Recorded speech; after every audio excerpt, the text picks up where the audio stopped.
In this video, we're doing a special comments from the haters response to a Symmetry Financial Group reaction video that I did. I actually had this gentleman, Ben Samulak, on reacting to a video he did about his experience at Symmetry. And he actually reached out to me not too long ago and said, hey, let's do another follow-up video that kind of provides some more perspective about Symmetry, working with SFG, so that you guys out there who are considering a career with the company or any agency really kind of has a different perspective.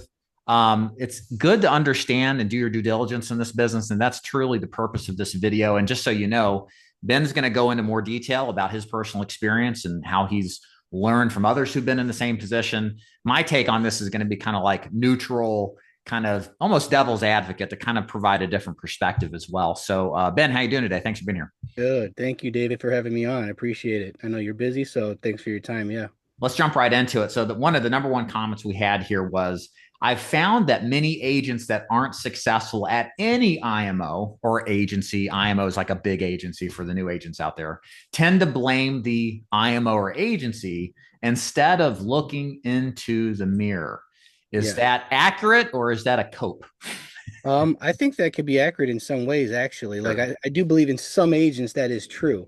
You'll find a lot of bad comments about a company or usually by disgruntled people who had a bad, didn't do well. They want to blame somebody else. So in that one sense, I know what this person's saying, but the reason why I wanted to redo, and this is the video we're looking at, the is Symmetry Financial Group, a scam, real life agent review. That's the one we're talking about. We'll link it in the chat below in case you guys are interested in watching.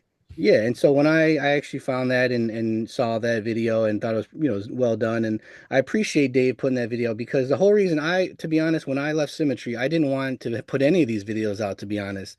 But I just got a lot of people who are interested in the business who wanted more information because typically you see online the people who are putting content are people trying to recruit. So for me, I don't just do insurance, as my sole income. I do this as a multiple stream, which I think is a great thing to do, to do life insurance at least as a multiple stream. You don't rely on it. So when I make my videos, I'm not really trying to recruit. I'm not trying to convince people to join my downline or my team. So in that sense, I want to give people all the information I can. And people really appreciate that when they, so if you watch my original video that Dave used to create his video, you'll see number one, or else in some of the other videos I've made, I provided evidence that I was successful at Symmetry actually. So I was not just a disgruntled agent and I wanted to clarify that because I see here in the comment there's about 56 likes. So, I don't know who that's from. It could be new agents. It could be, people who've been there for a long time and they want to like, of course, they don't want people to look bad at the company they're working for because they're trying to recruit agents. So, I understand there's a lot of likes, but I wanted to clarify I was successful. I was there for about a year, and I right off the bat I was selling and picked it up right away, all the way to the end. I was going up in promotions. So, but really, what it came down to after the year, Dave, is that I was not making enough money with the comp plan that they give you. And after a year, and like I said in my video, I would see other people going to other agencies, the good people usually, the people on top. And I just kept questioning, why are they going to these other agencies? And I was always given the same answer is that, oh, it's not greener on the other side. Oh no, there's all these other, it's just keep your head down, keep going. You can be successful at Symmetry. So I believed that for a long time till I really hit a ceiling. And like I said, I have a wife and two kids. And the other reason I like to make these videos is I'm a man of faith and I really want to help people. So when people call me, I'm not trying to push them either way, but I give them all the facts up front so that they can make a good decision to figure out is this a good fit for them or not. So just so people know I was successful at Symmetry, but with that I didn't feel like it was lucrative enough to stay with them. So besides compensation, is there another reason that you feel that agents could be successful in terms of production, but then not successful in terms of income making? I mean, that's why, like, and here's the thing with Symmetry, some of the things when you get a policy, David, and I don't even like to talk about them because, to be honest, I wanted to put it behind me, to be honest. I really, I switched to a different IMO, and I'm not going to even say names. I'm not trying to promote anybody, to be honest. With this video, I really just want to give people information so that that'll help them figure out what they want to do, and they can, have success and not be left off worse than they came in, which a lot of the agents are, I think, as you know. So with that, the comp plan, just it was not I was not making enough after paying for leads. It's not really 70%. When you get in, and here's one of the things that they don't show you is like they're going to show you these numbers of people and what they're making. When you sell a policy, you have to put the policy into their database for it to count for you to like get your promotions. So they actually have access to all your policies, when you leave. But in the meantime, also, if you put a sale in, I don't know if they're still doing this, so this is just when I was there, I can't say it's still happening, but let's say you sold a $4,000 policy, you would put that in and they would count it. And they would show people that. But then if that person was, because some policies are declined, as you know, many policies, especially the older, elderly, more elderly, and if they have more sicknesses, you would write a different policy to try to get them approved with another carrier. You put that into their database, they would count that as another sale. Now you're at $8,000. They would get declined again. You might try with a third carrier that's a little more lenient. Finally, you put that one in and they're declined. You didn't make anything, but they're telling all the other agents in their meetings and things, this person made $12,000. So in that sense, a lot of the numbers that I was being shown are not always that accurate and not always that reliable or truthful. Sure. So that after you find out for a while, but once you're in, that's what I'm saying. A lot of these likes we see here, I hate to say it, but they might say, oh, a disgruntled agent not making money, he's going to say something bad. But on my side, I might say an agent who's drank the Kool-Aid and really think this is a good path. They just started or they want to believe this is really going to be good for them. They're going to put a bunch of thumbs up because they're gonna want to like say like, no, symmetry's good. It is good. It really is. And I'm not saying it's not. I just want to give the information from my experience. So go ahead. We're gonna So say, my thinking on this, like, why would agents that do well but don't succeed, right? It's kind of an anomaly. You would think production means income, but it yeah, doesn't necessarily.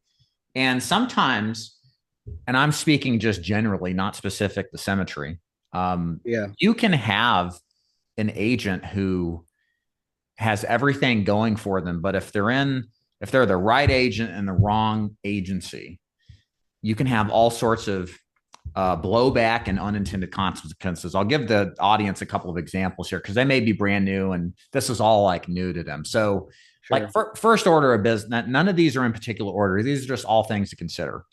Is number one, commission. What are you earning per sale? But it's Mhm. not just your commission rate, because the other side of this is what are you actually keeping after lead costs?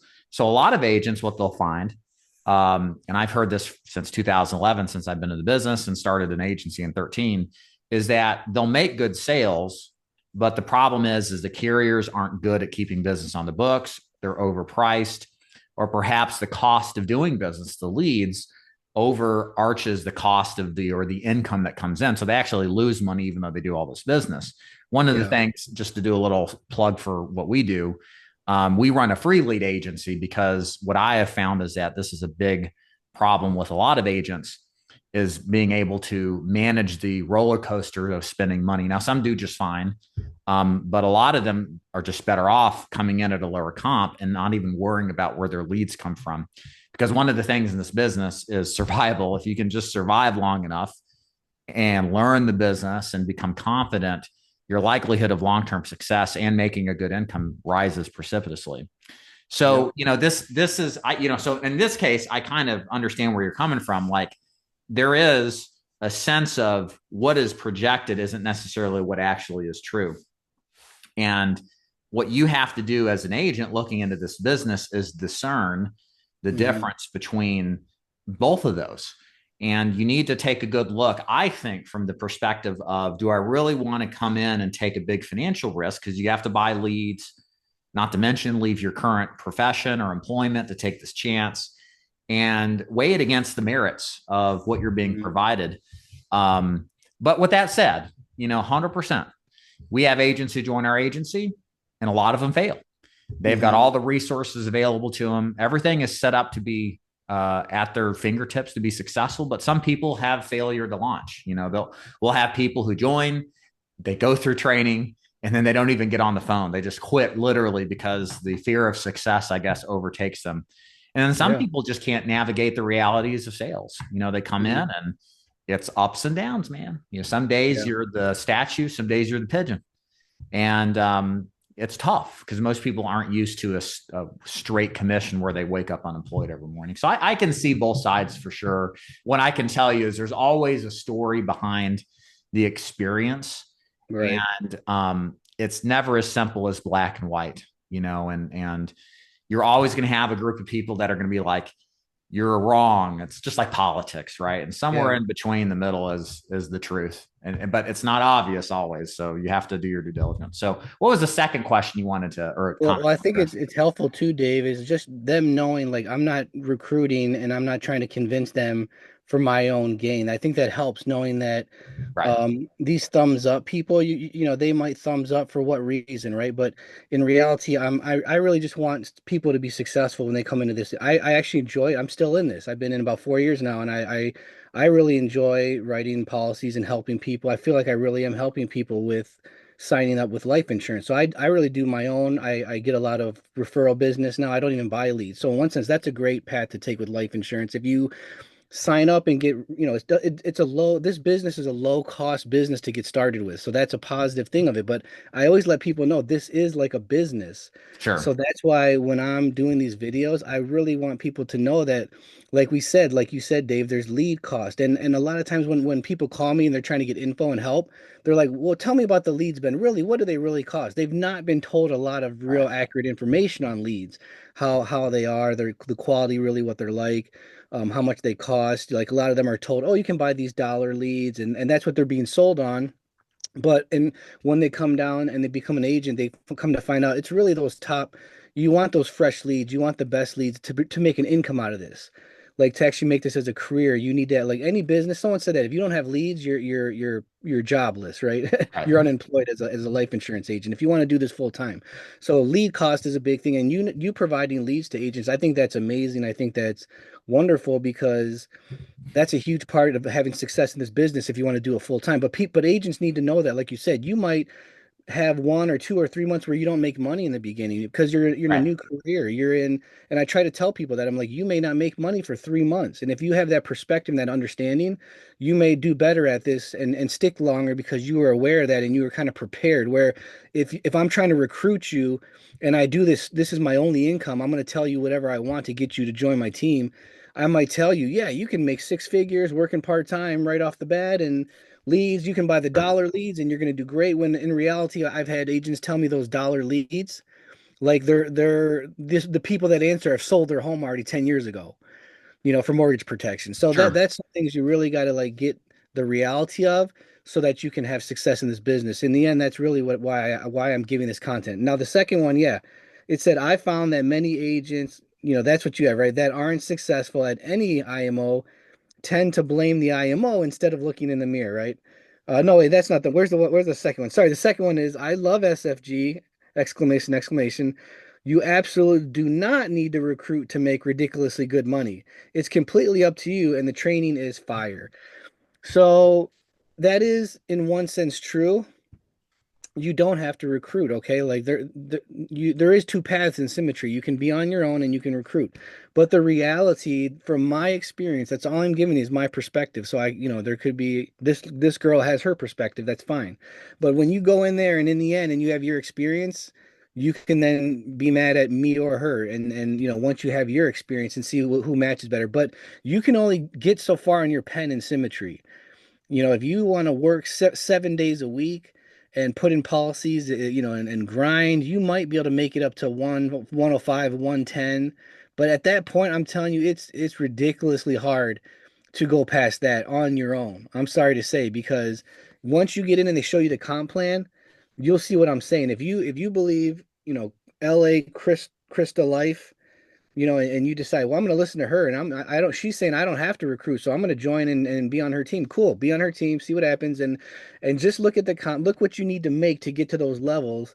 And once you start after a couple months, you'll start to tend you'll tend to realize, wow, that is very hard. So So you're suggesting that basically the compensation structure is designed to encourage recruiting in order to maximize like it's income. the reality is like you need agents working with you to push you to help push you up. Okay. That's was my experience. So Okay. and that's the thing is like I was working 30, 40 hours, but it's like I didn't want to work 60 hours to go up to those levels. So if they're telling their downline, yes, if you work 50, 60 hours, if you're okay with that, you might be able to rise up in those levels. But remember then you need to recruit people and let them know you need to be willing to work 50, 60, 65 hours to get to those levels and and go up in that by yourself. Now, when you're recruiting, then it's very difficult. Like, so I do believe you need to recruit. And they say you don't have to recruit. I've talked to some agents who called me and said, "Oh no, they told me I don't have to recruit." But once you get in, that's what I'm saying. I'm just telling you my experience. So once if they get in and they join Symmetry, they'll see for themselves, okay? They'll get you to get in there's these meetings they have right away. Get in these meetings, invite your mom, invite your brother, invite everybody right when you before you even wrote a policy. And I know a lot of people that talk to me, they're like, Ben, I don't like that. I want to learn this first myself. I want to see if I can do it before I start, inviting friends and family in. And I said, that's true. You should become successful on your own first. You should know what you're doing before you start to like become a trainer or a teacher. Like it doesn't like if you can't help your downline, if you don't know what you're doing, like why are you even so? But the reason from what I did another video with Cameron King, if they watch that, he was also went to some of the top meetings. I didn't go to a lot of the meetings because I just didn't want to jump into that recruiting side until I was ready. So, but I got a lot of, you could say, there's a lot of pressure to be in those meetings. And they kept telling Sure. me you're not going to succeed unless you're in those meetings. And Cameron said in those some of these private meetings, they were told you need to invite two or three people because most likely one that the guy you signed up is going to fall off. So if you get him to invite two or three of his people, and this is just maybe his meeting he was in. It may not be all the meetings, but he Right. was kind of encouraged. You might lose the likelihood of that person you recruited staying is very low. So you want them to hurry up and get a couple more people in, so possibly they'll be successful. So that was kind of some of the things I heard and experienced. My experience, my take on this, and I've done videos on Symmetry and Primeric and others, is that a lot of the times it really depends on the sub agency you're joining. Yeah. Um, Yep. that you can have a sub agency at XYZ company that is all about recruiting, recruiting, recruiting, right? But then you find another one, and they may actually be more oriented to care about selling. I think this Hmm. is one of the problems with a lot of these large organizations that do mass recruiting is that there's not a real good brand. The brand isn't equally demonstrated across its sub agencies as clearly as it could be.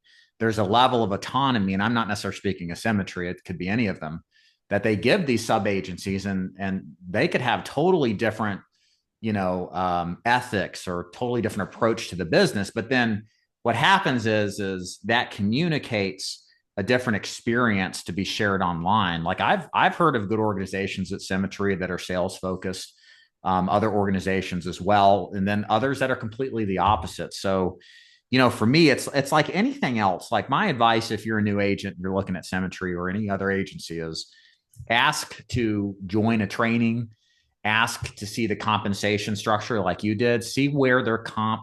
If you want to see where the motivation is, look at a comp structure. Is Hmm. really the simplest approach. Talk to, if you can, a couple of top producers at the agency. See what they're actually doing and what's encouraged. Because remember, any organization who's recruiting puts their best foot forward. I know I do when I recruit. And a lot of the times, there's a distance or difference between what is presented on the front end of the recruiting pitch versus the back end experience to the agent. And it's very useful if you can actually convince, well, good owners will do this, to share a couple of names to just communicate via email or phone or whatever to get kind of the insider's view, because Hmm. that's actually the view that matters. That's not the sales pitch. That's the meat and potatoes, right? Yeah, true. So kind of the short here of this is that, um, looking back on here, pull that. Where is it at? Yeah. It just do your research, do your due diligence. if it smells funny, then you know what it is. Trust your instincts a lot. I've got a couple of things here I wanted to mention here. I'm just now reading this. Where is this? Let Very, me mention one last thing too is yeah, and sure, I'll, is it's not just me too. That's why what making these videos, I don't like to just be like speak just my opinion, okay? sure, And so when I say something, like because I've made some of these videos over about a year old now, some of them maybe even longer, and I put my contact info and people will contact me. I've had a number of people who are being recruited from Symmetry who contacted me and just asked my opinion. And even my wife, because like I said, I'm not doing this to recruit per se. And my wife sometimes gets mad at me. Why are you spending all these time talking to these people and you're not getting anything? And I said, no, that's not true. I really feel like, what goes around comes around. If I help these people, sure, eventually yeah, it'll come back to me. And I talked to these people, and it wasn't just me. That's the funny thing, Dave. And I agree with what you're saying is, and I always tell them, they're like, well, what IMO should I join? I said, I really don't know, to be honest. I'm not even trying to convince you to join mine. They're all kind of the same to be honest. So like you said, you really got to see who is your upline, what kind of leads right, do they have, what's your compensation. These are all big questions on where you should find so that you don't have to move around a lot. But a lot of these people told me like before they even started with Symmetry, they were being told to recruit their family members, and I would always ask, who's your upline? Who's trying to recruit you? It's usually different people. It's not the same person. Like almost every time someone calls me, it's a different person, but they tend to all have the same stories. Like, I already feel like I'm being pushed into the recruitment side. I'm not saying that's a bad thing, but my point, like I was saying, is like they're saying here in this comment, you absolutely don't need to recruit. When then what is the reality of it? When someone goes to Symmetry, you tell me if you guys end up going there, you find out for yourself. But like you said, Dave, there may be some out there who are just trying to like, help you just be successful on your own. But what I've seen for myself and all these people have called me is Symmetry does tend to push the recruiting side, and that's a big part of their business model, I do believe, from what I've experienced and what I've heard other people tell yeah. me. So And my take on it too is if you want to get into recruiting and do the multi-level marketing stuff, like understand what you're getting into. Like yeah, do it if yeah, that's what you want. But if you really are more about focusing on sales and getting good at selling and making income based off of sales, find an organization that matches that important thing. Because many times what you'll see is you'll see some sort of hybridization approach. And if you spend a lot of time teaching people how to recruit, it's less time teaching people how to sell and improve the yes, skill set. exactly. Yes. And that was One, my one, experience. That was my experience when I was trying to recruit and train. I was losing my own yeah, sales. I wasn't making money. And the one of the downsides of recruiting, like that I found out, Dave, you could testify, is that if you get an agent under you who sells there's a risk to recruiting. And I've actually seen some chargebacks. videos of, yeah, of other agents who stop recruiting totally, and that's why I do too. I don't recruit as much because the liability of this person, if you guys recruit someone, they make a sale and they get paid and they leave. If that person cancels and that debt doesn't get paid, it rolls up Yeah. to you. You're liable for their debt, so it becomes a risk.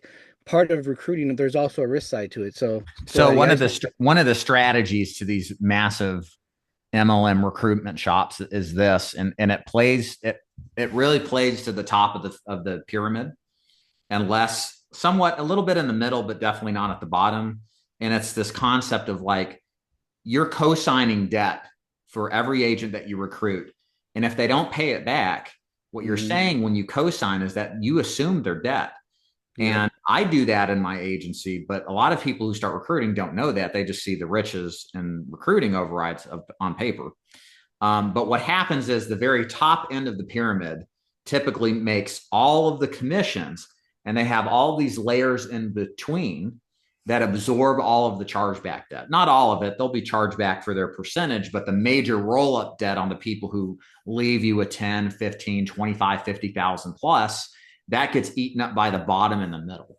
yep, And it's the people on top. So they have the way it works in MLM is they have a vested interest in selling the dream and constantly cycling through massively recruiting people over and yes, over again in order to absolutely, funnel this machine yep, because they're making, if it's structured right, they're making a very good income, but none of the risk that the bottom and the middle carries. And exactly. and so, that's why you see a lot of recruiting pushed in organizations where it isn't. relevant. And that's why a lot of the residuals too flow up to the top. And I noticed too, Yeah. I didn't get any residuals. So it's another thing you want to ask when agents call me. I'm like, did they let you? Are you going to get residuals? They're like, what is that? They don't even know because when you start too low, sometimes you don't get residuals. Right. So that's another reason why there's heavy recruiting is if you leave and your policy stays on the books, your upline is still going to get your residuals and you're kind of building his book. And that's why, like with you, Dave, like you were mentioning, sometimes if you get a lower comp plan, if your upline is training you and giving you leads, you got to keep that. I think you need to factor that in because he's going to be taking more of the risk and he's also paying for your leads. Then it's sometimes it's okay to take a lower comp plan if that's the case while you're learning Yeah. the business, while you're Yeah. starting to grow. And then down the road, as you start to get better and you can take on more of the risk, maybe he'll charge you for leads and you so that happens sometimes. That's okay. I believe that's okay of a business model. If someone when your upline is going to do that, I would say it's still okay to consider that because you have to look at all the factors like Dave was saying about this business. Yeah. Two things there. Number one, there's way more risk in this business than meets the eye. That's why you see a lot of blue sky sales pitches that tell you how wonderful it is. It's hard work. Yeah. And, our sales pitch to the agent is let us carry most of the risk. So Hmm. that way you can try it out on our dime. And then we allow agents to move to higher contract and buy their own leads, use our system so that they can do that when there's less risk because they've learned how to sell. And the second thing I think I would go so far as to presume this is a motivation of yours as to why you put this content out. And it's that the business has probably one of the highest failure rates Yep. in the sales industry. I would say probably 90 to 95% of agents fail out in their Yeah. first year. And a lot of you Yep. watching who are new probably have never heard that. You Yep. probably have heard that it's easy. Like I read on some Facebook posts, this is easy making. And whenever I see that, it's Yeah. immediate scam Yep.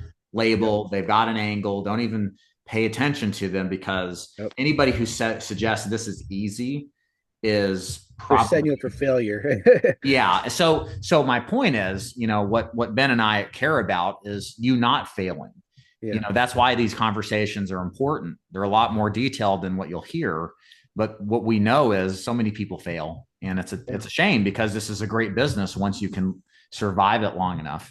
Yes. And And part of the reason they part let of me the say reason one it's more such a thing, high. and then Ben, Sure, you sure, can go ahead. jump in here. This is very important. This has been bothering me. Go ahead. The last comment here. Somebody says, David, are you Steve Buscemi? No, I'm That's Tom Brady. oh my gosh. I wish. That's Well, hilarious. No, I was gonna say the reason why a lot of people fail, I do believe part of it is because they're set up wrong. And yeah, so part of I think like you're doing Dave with your videos and me is we're not trying to down symmetry. We're not trying to down any IMO. We really want to set people up on the right path. Like if someone would have did that for me, it could have saved me potentially some headaches. And like I said, I have a wife and kids I'm providing for. So, and a lot of people that talk to me, they're in the same boat as me. They're not rich. They're potentially leaving a job or lost a job. They got kids, and it's like, I wish someone would have did that for me. That could be my brother. That could be my sister. So, and Dave, he is recruiting, and sounds to me like he has a good setup, and that's hard to find. It really is. So when people ask me, that's why I told Dave we plan to do this video, and I had a couple people reach out to me, and I'm like, hey, Dave, can I recruit, send some people to you if I don't think they're a good fit on my side. And he's like, yeah, sure. So I think that's great that there are some people who've survived the business, who've learned, who to me, I believe you are trying to help people by providing the leads. That's hard to find. It really is out there. So in that sense, I think if people are looking at joining the business, if they, I think you have a website they can contact too, which, at least you could put them on the right path if they're not a good fit for you either, right? So daviddefour.com check is in the mail, Ben. Well, I'm supposed to be promoting you, not the other way around, but I'll take it. Yeah. So to wrap this up, where can people go? Because you've got a YouTube channel, you put out a ton of content. Where can people find you? And what do you talk Yeah, about? just Ben Samulak is my YouTube channel, my website, and really if they want to ask questions, like I said, I have a lot going on in my life, but I try to make time when people and a lot of people when I call them back, they're like, oh wow, thanks. Like they're surprised. Like someone like Right. you or me who they see, has a lot going on. They're very happy and appreciative. So that's one reason I do. Like I said, I'm a man of faith too, so I do believe helping people that's there's more to it than just getting compensated just up Sure. front out of it or getting something for myself, just helping them. I know it's going to come, like I do believe it will, you helping people, it'll come around eventually. So, So that's part of why I do this, and it makes me feel good, seeing someone hopefully do well and succeed at this, and help their families. So that's it. Yeah. Ben, thank you for being on. And Yeah. Thanks, I'll link Dave. your channel in the in the comments or the description. So guys, go ahead and go there if you want to get more Ben stuff. Thanks, Ben. Thanks, Dave. Take care, man. Thanks for the interview, man. Hope you have a great time.